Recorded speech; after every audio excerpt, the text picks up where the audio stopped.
Want ChatGPT to auto-update its memory with the newest information? Here's a simple flow in 60 seconds. We'll pull sources, extract facts, and upsert entries into ChatGPT memory via the API. Step 1. Fetch the latest data from your sources on a schedule. Step 2. Extract key facts and convert them into memory-ready entries. Step 3. Call the ChatGPT memory API to upsert the new entries for each user. Now watch the demo: terminal on the left, ChatGPT UI on the right, code and results flowing between them.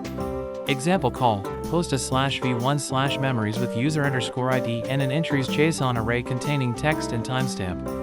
Use an extractor prompt like summarize key facts and return memory-ready items as JSON.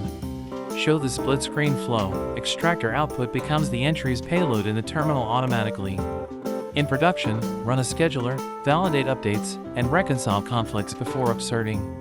Scribble motion graphics show memory merging into the model so future answers use the newest information. Subscribe for updates and grab the demo code in the description to get started now.